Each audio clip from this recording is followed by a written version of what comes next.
আমি বলতেছিলাম হযরতে আব্দুল্লাহ বিয়ের বারাতি হয়ে আসার জন্য চারজন ফেরেশতাকে নির্দেশ পাওয়া গেছে। এই পর্যন্ত বলেছিলাম, তাই না? তার আগে যাইনি। এরকম যদি মিস কল মারো তো আমি ডায়াল কল করতে পারবো না।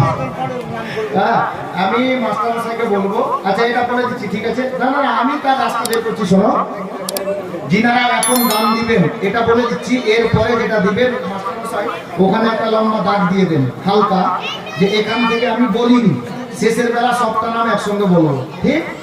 মাঝখানে বললে একটু অসুবিধা হবে বক্তব্য, যার জন্য বাস এই যে দাগ দিয়ে দিলেন, এর নিচে যটা নাম পড়বে আর এই কটা নাম একসঙ্গে বলে দোয়া করবো কে কি দিলেন, ঠিক আছে? আপনারা দেন। কি নামটা বললো তুমি এটা বলে দিই। মাফিকুল শেখ, মামলাদের ছেলে, 2000 টাকা। আল্লাহ যেন জীবনে ওরা পকেট না করেন ফাঁকা, বলুন আমি মর্যাদা। চারজন ফেরেশতাকে নির্দেশ পাওয়া গেছে, কোথায় আসবেন? নবী পাকের আব্বার বিয়ের বারাতি সেজে। আল্লাহ বলছেন, এই ফেরেশতারা একা নয়, একা নয়। জিবরিল আমিনকে বললেন ফেরেশতাদের মিছিল নিয়ে নাও, ফেরেশতাদের একটা দল তৈরি করো, আর আমার নবীর আব্বার বিয়ের বারাতি সেজে তোমরা সবাই যাও। আমার আল্লাহ বলছেন, হ্যাঁ জিবরিল, তোমরা ফেরেশতা, ওরা মানব জাতি, তোমাদের চেহারার সঙ্গে ওদের চেহারার মিল হবে না, তোমরা কিভাবে যাবে? তো জিবরিল কার নাম? সমস্ত ফেরেশতা মণ্ডলীর সর্দারের নাম। আমার আল্লাহর মনোনীত ফেরেশতা হযরতে জিবরিল আমিন আমার আল্লাহকে ডাক দিয়ে বলেন, মাওলা ওগো পরওয়ারদিগারে আলম, ওগো খাল্লাকে কায়নাত, আপনি আমাদেরকে বলে দেন তাহলে আমরা কিভাবে বিয়ের বারাতি হয়ে ওই বারাতিতে শামিল হব। আমার আল্লাহ বলে দিলেন, জিবরিল রে, তোরা ফেরেশতা মণ্ডলীরা মানুষের মতো রূপ ধারণ করে নে, আর আমার নবীর আব্বার বিয়ের বারাতি সেজে চলে যা। আল্লাহর অর্ডারে ফেরেশতারা এসে বাবা মানুষের রূপ ধারণ করে নিয়ে আমার আব্দুল্লাহর বিয়ের বারাতি সেজে গিয়ে মক্কা মুআজ্জামাতে কাবা বাইতুল্লাহর আশেপাশে আব্দুল মুত্তালিবের ঘরে হযরতে আব্দুল্লাহর বিয়ের বারাতিতে শামিল হয়ে গেলেন। এইদিকে দলের নেতা, বাড়ির নেতা, আপনার কুরাইশ বংশের সর্দার আব্দুল্লাহর আব্বা হুজুর হযরতে নবী পাকের দাদু যান, যিনার নাম হলো আব্দুল মুত্তালিব, উনি অর্ডার দিয়ে দিলেন এবার আব্দুল্লাহকে দুলহা সাজিয়ে বাড়ি থেকে বের করে বাবা হযরতে আব্দুল ওয়াহাবের বাড়ি চলতে আরম্ভ করলেন। কাফেলা চলতে চলতে আব্দুল ওয়াহাবের বাড়ি পৌঁছে গেল। যেমনই পৌঁছে গিয়েছে বাবা দাস্তুর মোতাবিক, রেওয়াজ মোতাবিক ওই বাড়িতে আব্দুল্লাহর সঙ্গে হযরতে আমেনার বিয়েটা করিয়ে দেওয়া হলো। বিয়ে মোকাম্মল হয়ে গেল। আব্দুল ওয়াহাব নিজের আত্মীয় স্বজনকে এবং নিজের মেহমানদেরকে যা পারলেন উনি মেহমান নওয়াজি করলেন, যা পারলেন সম্মান করলেন। এ বেরাদার, এইবারে দেখুন না হযরতে আমেনা যিনি নবীর মা হবে নতুন সাজে সজ্জিতা হয়ে গেছে। এক কথায় বলি আমেনাকে দুলহিন সাজিয়ে দেওয়া হয়েছে। আমেনা দুলহিন সেজে গেছে।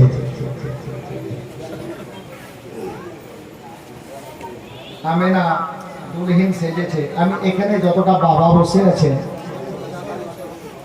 আমি ওই বাবাদেরকে বলছি, বাবা মেয়ে তো অনেকের আছে,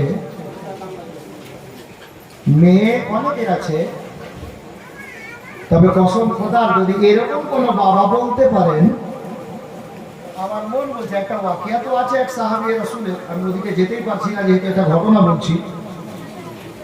মদিনাতে একটা ঘটনা ঘটেছিল, এক সাহাবী রাসূলের স্ত্রী, যেই মেয়েটার কারণে তার বাবা জান্নাতি হয়েছে। মেয়ের কারণে বাবা জান্নাতি। এরপর আসলে কেউ মনে করিয়ে দিয়ে ঘটনাটা শোনাবো। তবে এখন বলছি, যদি এখানে কেউ বলতে পারেন যে আমার মেয়ে এই ধরনের, তাহলে কসম খোদার আমার মন বলছে আপনার মেয়ের কারণে আল্লাহ দয়া করে হয় না হয় আপনাকেও জান্নাতি বানিয়ে দেবেন। কেন? আমেনাকে দুলহিন সাজিয়ে দেওয়া হয়েছে। আমেনা দুলহিন সেজে গেছে, নতুন জামা কাপড় পরিয়ে দেওয়া হয়েছে। বেরাদার, আব্দুল ওয়াহাব নিজেরই বাড়িতে নিজের বিহাইকে অর্থাৎ আব্দুল্লাহর আব্বা জানকে ডাক দিয়ে বলেন, ওনার নিকটে আদব সহকারে বলছেন, ভাই আব্দুল মুত্তালিব। আব্দুল মুত্তালিব বললেন, আব্দুল ওয়াহাব বলো ভাই। বলে, শোনো বিহাই, আমার মেয়ে আমেনা তৈরি হয়ে গেছে।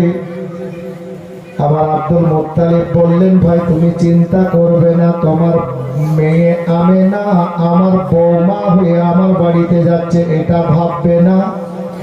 আমেনা আমার বৌমা বটে, তবে আমেনা আমার নিজের বেটির মতো আমার বাড়িতেই থাকবে, তুমি চিন্তা করিও না। শ্বশুর যদি এই মতো কথা বলে, কোনো মা কোনো বৌমা শ্বশুরের মরার রাস্তা তাকিয়ে থাকবে না। শ্বশুরকেও হতে হবে ওই মতো। মা আমার বোনেরা, হাজরাতে আব্দুল মুত্তালিব উনি বললেন, আব্দুল ওয়াহাব তুমি টেনশন নেবে না, চিন্তা করবে না। আমেনা আমার শুধু বৌমা না, আমেনা আমার বেটির মতো, আমার বেটির মতো ভালোবাসা পাবে, এই হিসাবে আমার বাড়িতে যাবি। আব্দুল ওয়াহাব বললেন, ভাই আব্দুল মুত্তালিব, আমি আমার বেটিকে তোমার বাড়িতে পাঠাচ্ছি, আমি তোমাকে এটা বলতে আসিনি তুমি কেমন ভালোবাসবে, ওটা তোমার ব্যাপার, তুমি কেমন মহব্বত করবে ওটা তোমার ব্যাপার। আরে আব্দুল ওয়াহাব তাহলে কি বলতে এসেছো? আব্দুল ওয়াহাব বললেন, ভাই আব্দুল মুত্তালিব, আমার বেটি আমেনা তৈরি হয়ে গেছে, নতুন সাজে সজ্জিত হয়ে গেছে, এখন আপনার হাতে তুলে দেব, আব্দুল্লাহর হাতে সঁপে দেব। আমেনাকে আপনি নিয়ে যাবেন কিভাবে জানতে এসেছি। আব্দুল মুত্তালিব বললেন, আব্দুল ওয়াহাব চিন্তা করিও না, চিন্তা করিও না, আমি আব্দুল মুত্তালিব আমার বৌমা আমেনাকে নিয়ে যাওয়ার জন্য একটা পালকির ব্যবস্থা করে রেখেছি, ওই পালকিতে করে আমেনাকে আমার বাড়িতে নিয়ে যাব। আব্দুল ওয়াহাব বলে, হ্যাঁ আব্দুল মুত্তালিব, আমার মেয়েটাকে পালকিতে নিয়ে যাবে, আমার আপত্তি নাই, যদি তুমি বলো আমি উঠে বসিয়ে নিয়ে যাব, চুল পরিমাণে আপত্তি নেই, যদি বলো আমি ঘোড়ায় বসিয়ে নিয়ে যাব, আমার দ্বিধাবোধ নাই, আমার কোনো মন্তব্য নেই, যদি বলেন হাঁটিয়ে নিয়ে যাব, আমার কিছু বলার নাই। তবে এ বেরাদার, আব্দুল মুত্তালিব কুরাইশ বংশের সর্দার, চতুর মানুষ, উনি জিজ্ঞাসা করলেন, এই আমেনার আব্বা, একটা বার বলো না রে ভাই, তুমি বলতে কি চাইছো?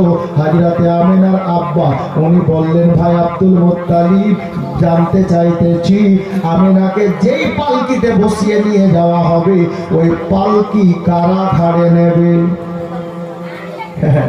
পালকিটা ঘাড়ে কারা নেবে?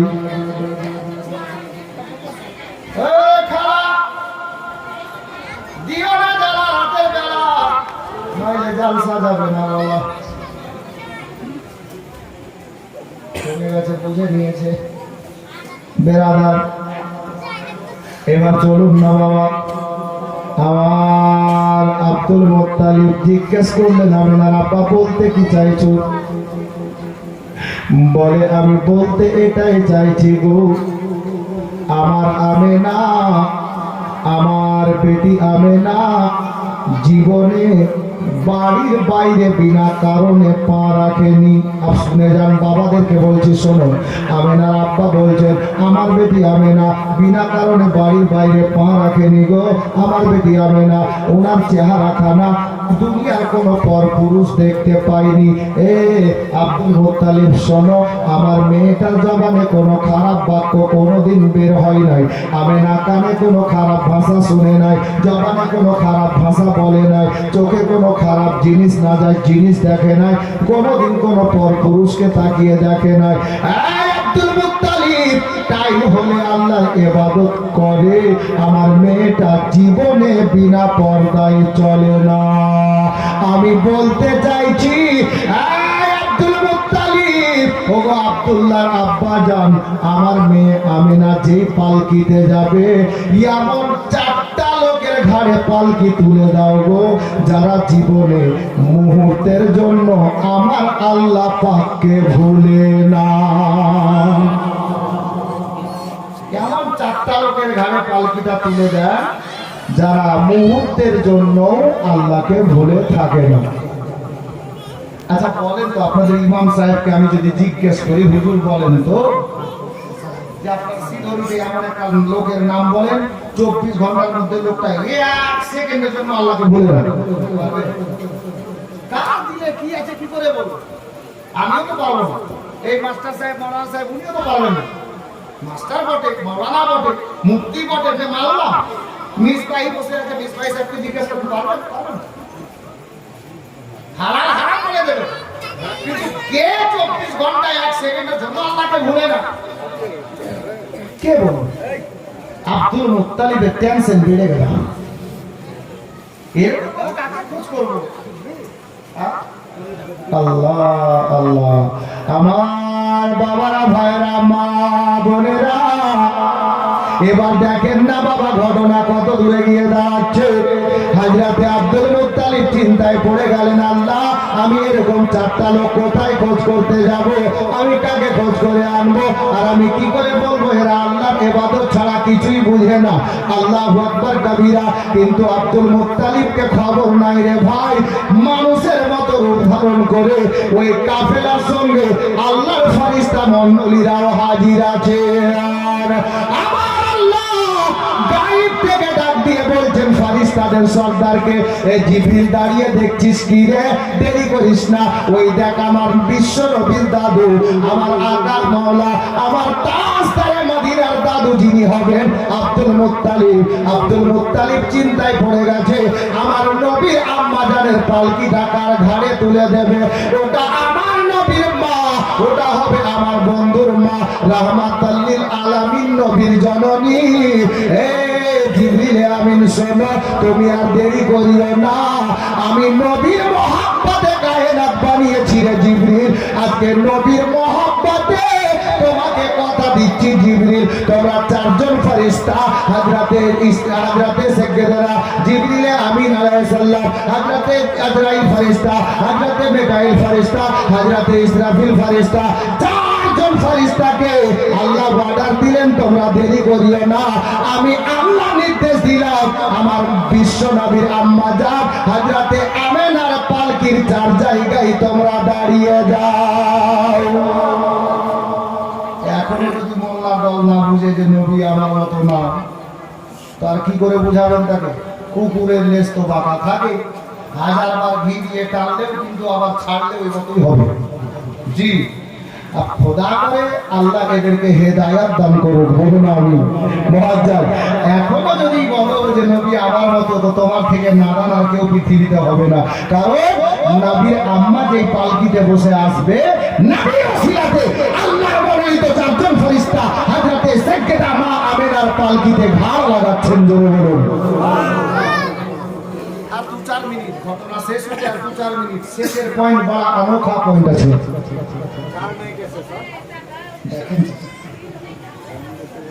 জি, কিন্তু এদিকে কোনো কাজ হচ্ছে, মাস্টার মশাই এগুলো বসে আছেন, কলম রেখে দিয়েছেন, কমিটির বাইরে তুমি যাও, তোমরা যাও, মা বোনের কাছে যাও, দেবে ইনশাআল্লাহ, মা আপনারা দেন, গজল শেষে শোনাচ্ছি ইনশাআল্লাহ। জি বেরাদার, হযরতে আব্দুল মুত্তালিব হঠাৎ করে নজর ফিরিয়ে দেখছেন পালকির চার জায়গায় চার কোণাতে চারটা লোক দাঁড়িয়ে আছে। আব্দুল মুত্তালিব অবাক হয়ে গেলেন, দৃশ্যটা দেখে একেবারে অবাক হয়ে গিয়েছেন। দেখার পরে উনি তো অবাক হয়েছেন হযরতে আমিনার আব্বা জান হযরতে আব্দুল ওয়াহাবকে ডাক দিয়ে বলে, আব্দুল ওয়াহাব কাছে এসো ভাই। আব্দুল ওয়াহাব কাছে আসলেন, কি হলো গো ভাই? হযরতে আব্দুল মুত্তালিব ইশারা করে বলছেন, ও আমিনার আব্বা, ও আমিনার আব্বা জান, একটু দেখো না গো, আমার বৌমা আমিনা যেই পালকিটাতে বসে যাবে, ওই পালকির চারজন পালকি বহক চার জায়গায় দাঁড়িয়ে গেছে, দেখো তো লোকগুলো ভালো কিনা, লোকগুলো কেমন দেখাচ্ছে। আমিনার আব্বা আব্বা দূর থেকে নজর ফিরিয়ে লোকগুলোকে দেখলো। দেখার পরে হযরতে আমেনার আব্বা বলছেন, আব্দুল মুত্তালিব, ইনাদের ব্যাপারে বলার কি আছে? ইনাদের চেহারা দেখে মনে হচ্ছে ইনারা আল্লাহর ওলি আছে। এদেরকে দেখেই বুঝতে পারা যাচ্ছে আল্লাহওয়ালা আছে। এরা আল্লাহর ইবাদত ছাড়া কিছু বুঝে না। এত সুন্দর চেহারা। এ বেরাদার, আল্লাহ পাক পরওয়ারদিগারে আলম আল্লাহকে কায়নাতের দয়া গো, আমার নবীর আম্মার জন্য ফেরেশতাদের হুকুম হলো হযরতে আমেনার পালকিকে ঘাড়ে নেওয়া। এ বেরাদার, এই করে আব্দুল মুত্তালিবের অর্ডার হলো। আব্দুল্লাহর হাতে সঁপে দিলেন আমেনাকে, আর আমেনাকে নিয়ে যেমনই পালকিতে বসা গেল বাবা, আল্লাহর নবীর দাদু হযরতে আব্দুল মুত্তালিবের অর্ডার হয়ে গেল। যেহেতু কাফেলার মালিক হলেন আব্দুল মুত্তালিব, আব্দুল মুত্তালিবের অর্ডার হলো কাফেলা ওখান থেকে উঠে চলতে লাগলো মক্কা নগরীতে। চলতে চলতে যদি কেউ হাজী সাহেব আছেন বাবা, একটু শুনেন, আমি জায়গার নামটা বলছি। কিতাবে পড়েছিলাম, চোখে দেখে এসেছি, একবার না তিনবার, একবার মিস্টেক হতে পারে, আমি 3 বার মক্কা নগর দেখেছি। আপনাদের দুয়ার বরকতে নাম কেনার জন্য বলছি না, বেয়াদবি মাফ করবেন। এটা আমার কিসমত, আল্লাহ পাক আমাকে পাঠিয়েছেন, যেতে পেরেছি, এটাই কিসমতের ব্যাপার। আমি আপনাদেরকে বলবো, আল্লাহ যেন আপনাদেরকে যাওয়ার তৌফিক দান করেন, বলুন আমিন। বেরাদার, হযরতে গেরামি আমার নবী পাকের জন্ম স্থান বর্তমানে যেটা এখনো জায়গাটা আছে, লাইব্রেরি রূপে রাখা আছে। ওই নবী পাকের বাড়ির দিকে যদি আপনি যান তাহলে কি হবে জানেন? এই মদিনার দিক থেকে, ইয়াসরিবের দিক থেকে, তাহলে হারাম শরীফ আপনার বাম হাতে হবে, আর ডান হাতে হারাম শরীফকে বাম হাতে রেখে ডান হাতে একটু আগে যাবেন, ডান হাতে জাবালে আবু কুবাইস, জাবালে আবু কুবাইস সংলগ্ন আমার নবী পাকের পয়দাইশি স্থান, জন্ম স্থান আজও আছে মোকাম্মল।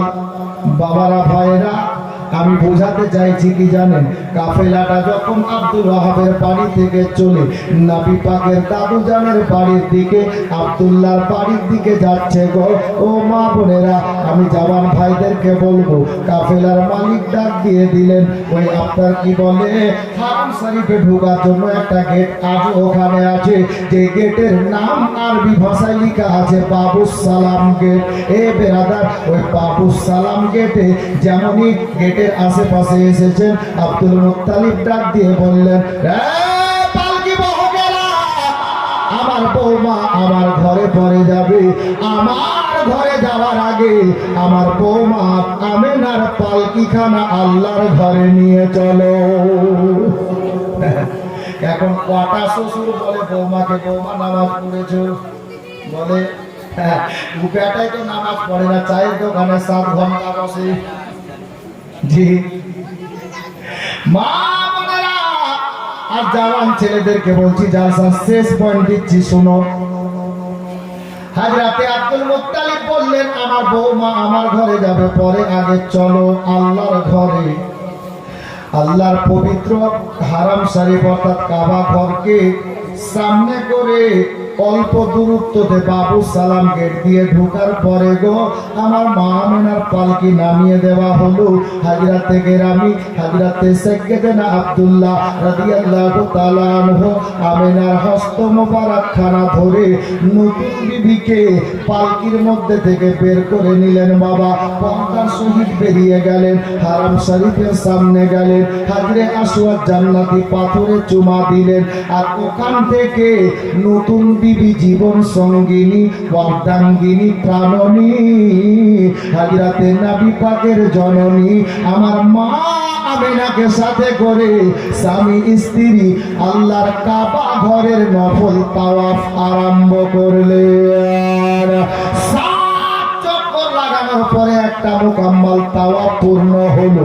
বাবারা, এই পয়েন্টটা ক্যাচ করা দরকার আছে, জালসা কামিয়াব হয়ে যাবে। বলবেন মাওলানা কি পয়েন্ট? মোকাম্মল তাওয়াফ হওয়ার পরে আলিমে দিন 2 সাইডে বসে আছে, উমরা হোক আর ফরজ হোক রে বাবা, আপনার কি বলে যখন আপনি তাওয়াফ মোকাম্মল করবেন, শরীয়তের মসলা এটাই বলছে রে বাবা, যে আপনি মুকাম্মাল করার পরে মাকামে ইব্রাহিমের পিছনে যান আর হারাম শরীফকে সামনে করে 2 রাকাত নামাজ পড়েন। আমার নবী পাকের আব্বা নতুন বিবিকে সাথে করে হযরতে আব্দুল্লাহ মাকামে ইব্রাহিমের পিছনে গেলেন হারাম শরীফকে সামনে করে, নিজের নতুন বিবিকে সাথে করে নিয়ে আল্লাহর কাবা ঘরকে সামনে করে 2 রাকাত নামাজ পড়লেন। পয়েন্টটা জানি না কে ক্যাচ করলেন কে করলেন না, তবে ভেঙে দিন হলে বুঝতে পারা যাবে না। আমাদের মধ্যে কোন ছেলে 3টা ছেলের বাপ হয়েছে, 5টা বাচ্চার বাপ হয়েছে, স্ত্রীকে নামাজ পড়তে বলা তো দূরের কথা রে ভাই, ও নিজে জুমা পর্যন্ত পড়ে না। আর বলছে নবী কাদা নেই ছোড়েঙ্গে। ধরেছো? হ্যাঁ ধরেছো? বাবা আমি এটা বলতে নিষেধ করছি না, একবার না 1000 বার বলেন, আপনি 1000 বললে আমি 1200 বার বলবো। আমি এর পক্ষে আছি, বিপক্ষে না। কিন্তু এখানে মশলা কি আছে জানেন? মশলা তো এটা আছে যে নবী का दामन नहीं छोड़ेंगे और नबी जो बोला है वो नहीं करेंगे। तो আপনি দামান বললেন কিভাবে? হ্যাঁ, আর নবীর আব্বা নতুন বিবিকে নিয়ে এসে নিজের ঘরে পড়ে, আল্লাহর ঘরে আগে কোন গল্প পড়ে, কোন গল্প গুজব পড়ে, আগে নতুন বিবিকে নিয়ে আল্লাহর দরবারে ইবাদত করছেন। আর 5 বাচ্চার বাপ হয়ে গেছে না, নিজে নামাজ পড়ে না, স্ত্রীকে নামাজ পড়তে বলে, আর বলছেন নবী का दामन नहीं। মিথ্যুক সাবিত হবেন আপনি। জি জলসা করে কি হবে? গোটা গোটা গরু দিয়ে কি হবে? সওয়াব পাবেন আলহামদুলিল্লাহ, ঠিক আছে, আপনি আসল কাজটাকে ছেড়ে দেন। দান তো অনেক করলেন, মশলা বাকি ছিল, আশা করছি চলে এসেছে। এই সিধরি গ্রামের বুকে প্রথম যখন এসেছি, একটা কোনো মাঝে মুজাহিদ নবীর ওসিলাতে, যে নবীর মহব্বতে এত গরমকে স্বীকার করে নবীর মাহফিলে বসে আছেন জান্নাতি সুন্নি মুসলমান, একটা কোনো ছেলে হাত তুলে বলতে হবে নবীর মহব্বতে, যে ভরা মাহফিলে কথা দিলাম আগামীকাল থেকে নবীর মহব্বতে নামাজ পড়ব। পারবেন? আছেন সিনাতে সাহস? বলেন তো। এবার বলবে যে মৌলবীরা খারাপ, ভালো না। এবার বলবে মৌলবী ভালো না। এতক্ষণ ঠিক চলছিল, মাথার তার এবার কেটে গেল। হ্যাঁ, নামাজের কথা কোনো বক্তাকে আলিম যদি তুইলা ধরে, শ্রোতা কি বলে যে মৌলবীরা কিচ্ছু করেনি, খালি নামাজ আর রোজাটাই করেছে।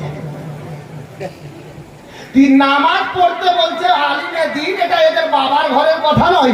আল্লাহ তাবারক ওয়া তাআলা কোরআনে পাকের মধ্যে ইরশাদ করেছেন আকিমুস সালাত, নামাজ কায়েম করুন। মুরগিদের বাপের ঘরের কথা নেই। বাবা একজন কোন মাঝে মুজাহিদ বলতে পারবে যে কাল থেকে নামাজ পড়ো 5 ওয়াক্তের? বলেন দেখি। দাম তো 2000 4000 5000 10000 লোক দিতে পারে। নবীর মহব্বতে আপনি কাল থেকে নামাজ পড়বেন, একটা কোনো দাদা ভাই চাচা কেউ একজন বলেন, খাস করে আপনার জন্য দোয়া হবে। আছেন? দাম তো অনেক করলেন, আর দেখেন হাদিসে কি হয়।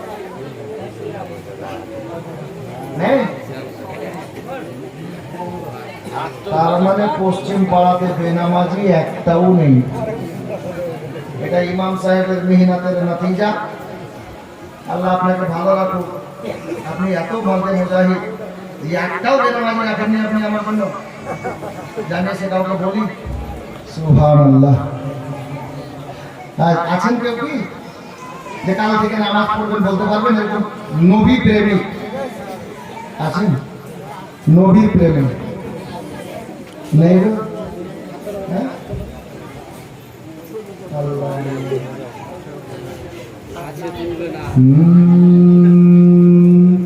নবী ছাড়া জান্নাত পাবে না, দয়ার নবীকে ভুলে যেও না, নবী ছাড়া জান্নাত পাবে না, মাওলার নবীকে ভুলে যেও না।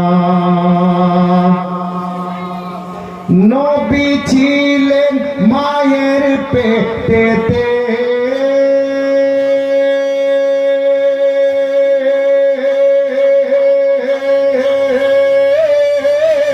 নবী ছিলেন মায়ের পেটেতে পিতা গেলেন ব্যবসাতে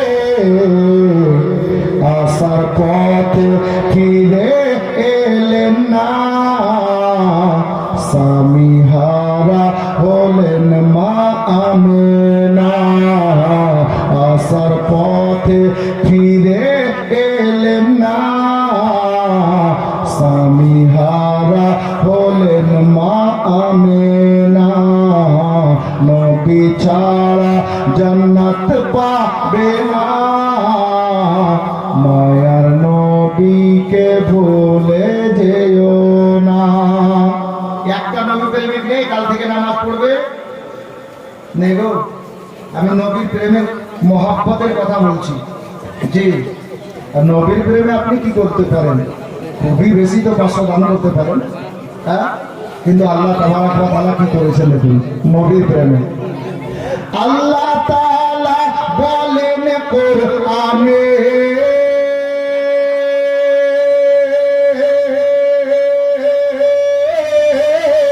আল্লাহ তাআলা বলেন কোরআনে যা আছে আসমানে জমিনে সবই কিছু তোমার অধীনে প্রিয় নবীকে ভুলে যেও না নবী ছাড়া জান্নাত পাবে না দয়ার নবীকে ভুলে যেও না। বাবা একটা নামাজই চেয়েছিলাম বড় শখ করে যে কাল থেকে নামাজ পড়বে। নারে তাকবীর, নারে রিসালাত, আজমাতে মুস্তাফা, আজমাতে পাঞ্জাতন, আশিকে রাসূল।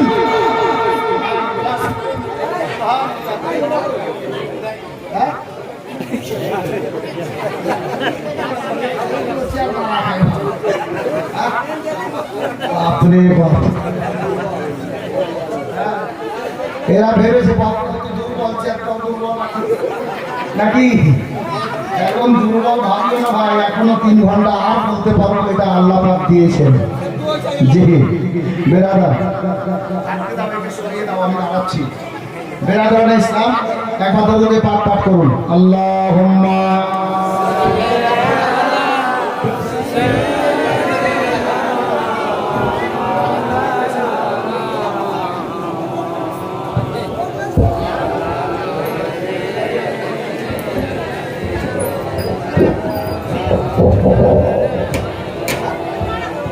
Allahumma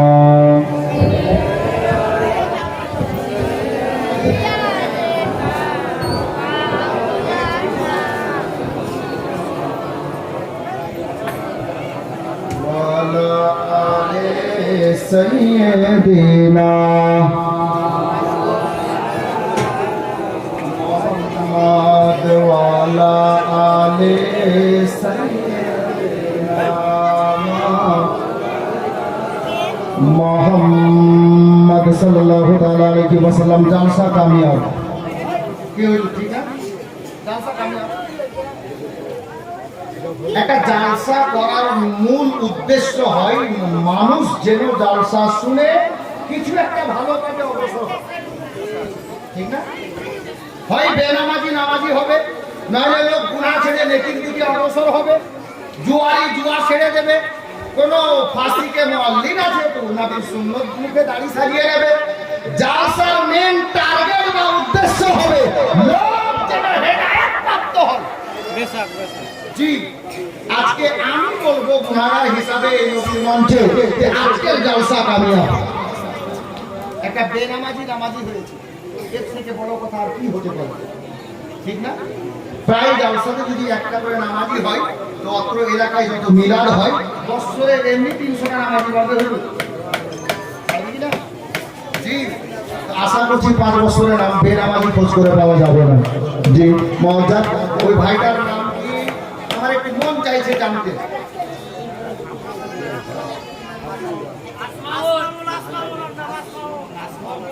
আসমাউল আছে এখানে গো, সুবহানাল্লাহ।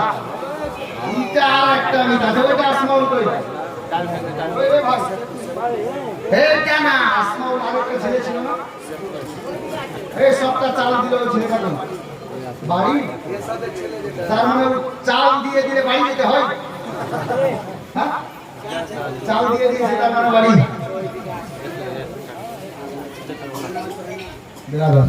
যাই হোক, ওই আসমাউলটা যদি থাকে তো ভাই তোমাকে একটু ডাকছি, এসো তো আমি ভালো করে চিনি, তোমার মোবাইল নাম্বার দিব আর নিব নাকি? হাজি সাহেব, হাজি সাহেব তো চেহারা দেখে বুঝতে পারছি হাজি সাহেব। সুবহানাল্লাহ। আমার নিজের লেখা একটা গজল শুনলেন, তাহলে আপনার জন্য বলি। হ্যাঁ, সুবহানাল্লাহ। কে কিছুই ভালো লাগে না, কিছুই ভালো লাগে না নবী গো তোমার বিহনে, মন করে ঘর বানাইতা তোমার রওজার সামনে, কিছুই ভালো লাগে না। না গজল বলা যাবে না, 10 টাকা টাকা দেয় না চা খেতে গজল বলা যায়। আচ্ছা কি বলছিলাম, কোথায় বলতে বলতে দাঁড়িয়ে গেছে? তুমি চুপ করবে? আমি তোমাকে বলার জন্য রাগ করেছি? আমি কেন রাখলাম আমি জানি, আর জানি। এই মিতা সামনে আসো। এরকম বলতে হয় না, লোকে দুঃখ পাবে। ঠিক ঠিক, আর বলবে না কোনোদিন। কি কাজ করো ভাই তুমি? কিসের গো? আমার কাছে সেই এমন ভাবে বলছো, আমি চিন্তায় করে যাচ্ছি। আজকে আমার স্ত্রী আমাকে বলছে একটু বাগানটা দেখাইছো, মানে আমাদের কাজে থেকে যা ভাষা, আমি বলছি হ্যাঁ আমি বাগান দেখা কি করবো? আব্বাকে বলি সামলা দেখে, বলছি যাও না একটু দেখেছো না, এটা আমার বাগান আছে। বলছি কেমন আছে? দেখে এসো বাগান। আমি দেখে কি করবো? আমি কি বুঝি? আমি জীবনে বুঝি না এই সম্পর্কে। আচ্ছা যাক মিতা, একটা কাজ করো, ব্যবসা বাণিজ্য করো, আল্লাহ পাক ব্যবসা করে সুন্নাতে রাসূল জিজ্ঞাসা করেন আলিমদেরকে। হ্যাঁ, ব্যবসা করা সুন্নাতে রাসূল, জায়েজ আকারে ব্যবসা করেন, স্বভাব পাবেন, আপনার রুজি রুটিও হবে আর আপনি স্বভাবও পাবেন। তো আজকে ত্রিপাল আসমাউল এখানে, হ্যাঁ ত্রিপাল দুটা আপনাদেরই গ্রামে, আর আমি মাওলা থেকে এসেছি ভুলে ভুলে, তো 3টা হয়ে গেল। আমার ওই মিতা আসমাউল বললো কাল থেকে নামাজ পড়বো। আমি তোমাকে এই জন্যই ডাকলাম, তোমার নামও যেহেতু আসমাউল, তো ভাই নামাজটা পড়ো, এইটা শোনার জন্য আমি তোমাকে ডাকলাম।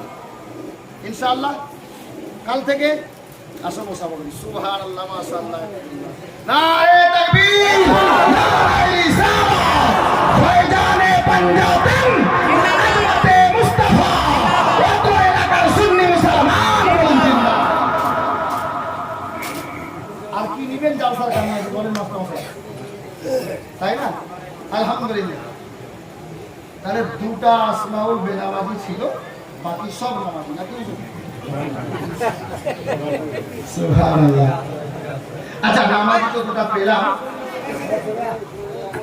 একটা কোনো চাচা হয়তো নামাজ পড়ছেন, কিন্তু মুখে দাড়ি রাখেননি।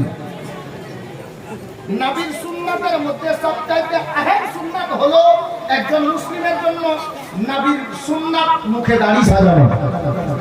জি, একজন কোন চাচা বলতে পারবেন যে আমি দাড়ি ছেড়ে দিলাম, নবীর সুন্নতে আমল করলাম? আর নবী পাকের হাদিসে পাক আছে, জিজ্ঞেস করেন মিসবাহি সাহেবকে, মাওলানা সাহেবদেরকে, নবী পাক বলেন যারা এই দুনিয়াতে আমার একটি সুন্নাতকে জিন্দা করবে, আমি নবী তাকে কাল আসরের ময়দানে নিজের সঙ্গে করে নিয়ে খোদা জান্নাতে যাব। নবীর একটা সুন্নাত আপনি জিন্দা করবেন, এরকম কোন দাদা ভাই আছেন যে আপনি নবীর সুন্নত মুখে দাড়ি ছেড়ে দিলেন আজ থেকে? দান খায়রাত অনেক হলো, এটা হচ্ছে আপনার একটা আমাদের ধার্মিক কাজ, নবী প্রেমিকদের কাজ, নবীর দিওয়ানাদের কাজ। বলতে পারবেন না একজন দাড়ি ছাড়তে পারবেন? এটা না যে দাড়ি কাটবেন না, শরীয়ত মাফিক রেখে আপনি কাটতে পারবেন। শরীয়তে যেটা হুকুম আছে, এরকম ধরলেন 1 মুষ্টি হওয়ার পর এই যে আমি ধরছি দেখে নেন নিয়মটা, এই দু আঙ্গুল দিয়ে ধরে এই যে এইটুকু বেড়ে আছে, এটা যদি কাটি তো যাই যায়। কি বুঝতে ঠিক বলছি? হ্যাঁ, আর এরকম ধরলাম আর এই আঙ্গুল দিয়ে ধরতে পারছি না, আপনার পিছনে নামাজ হবে না। এটা শরীয়ত মাফিক দাড়ি নয়, এই দাড়ি রেখে লাভ নেই। এক মুষ্টি হওয়া চাই। হ্যাঁ, হচ্ছে না আলাদা হিসাব, বা আপনার সবে মাত্র বেরোতে লেগেছে ওটা আলাদা হিসাব, কিন্তু হচ্ছে আর আপনি কেটে দিচ্ছেন, এক মুষ্টি থেকে কম করে দিচ্ছেন, আপনি ফাঁসিকে মহল্লিনে গণ্য হবেন। মজ্জা তো সেভ সাইজ করার অর্ডার আছে।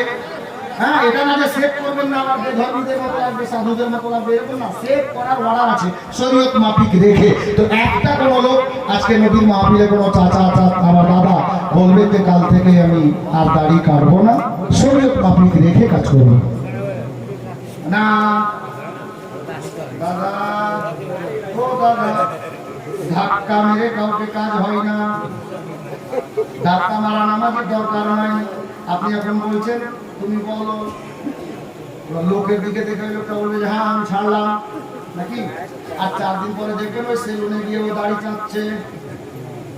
তখন আপনি জিজ্ঞাসা করবেন তুমি যে জালসাতে বললা যে আমি দাড়ি ছেড়া দিলাম, যে আমি বলতাম তুমি বলেছিলে সেই হাত তুলেছিলাম, আমি বলতাম না তো, তোমার বাবাটা তুলেছিল। তো ওই রকম লোকের দরকার নাই। দিন হো চাঙ্গা তো কটোরি মে গাঙ্গা। হ্যাঁ, আর হাদিসে পাক আছে, হাদিসে নববী আছে। আর সাহেবরা কি বলে, মাথা থেকে চলে গেল হাদিসে পাকটা। বেরাদানে ইসলাম, ইন্নামাল আমালু বিন্নিয়াত। আপনার নিয়ত যেমন হবে আপনি ফল তেমন পাবেন। মুআজ্জাদ দিন হো চাঙ্গা তো কটোরি মে গাঙ্গা।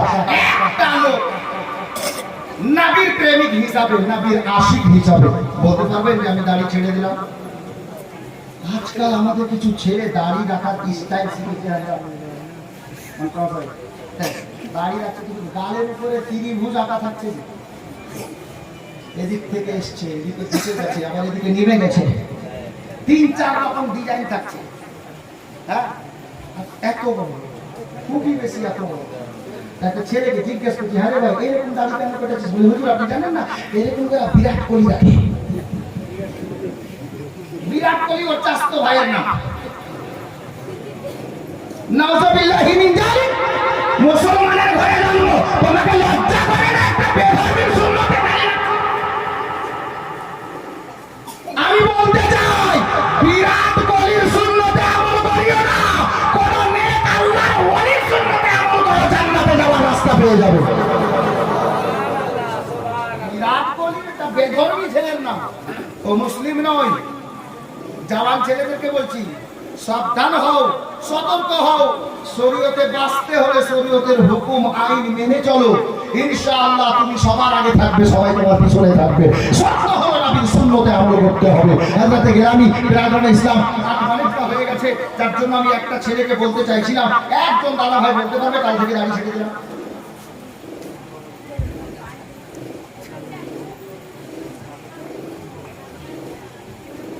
অবশ্যই অবশ্যই, আগে খাওয়ানো পরে খাওয়ানো কোনো অসুবিধা নেই। আমি এই চ্যাপ্টারটা শেষ করে যাচ্ছি, শেষ করবো, আপনি ওখানে যান, আমি ঠিক পাঠিয়ে দিচ্ছি। আমার খবর আছে, আপনি মাইন্ডে নিয়েন না, ঠিক আমি পাঠিয়ে দিচ্ছি। আমি তো এতক্ষণ চলে যেতাম, কিন্তু এরা বলে দিয়েছি যে আপনাকে এইরকম টাইম নিয়ে যেতে হবে, যার জন্য আমি বসে আছি। মুআজ্জাদ এতক্ষণ বলি না, আমি এই বিপুল ছেলেটাকে কি করেছে আমি বুঝতে পারছি না। আমার কিছু করলো নাকি ভিতর কিছু করে আসে, আর ওটাই আমি ভাবছি কিছু করবো নাকি, এতক্ষণ বলি না, কিন্তু দাঁড়িয়ে আছি আপনাদের মহব্বতে। ব্র্যান্ডেড জায়গা একেবারে আহলে সুন্নাত ওয়াল জামাতের একটা নামি দামি জায়গা ছিল, আমার জানা আছে, আসিনি কিন্তু জানি।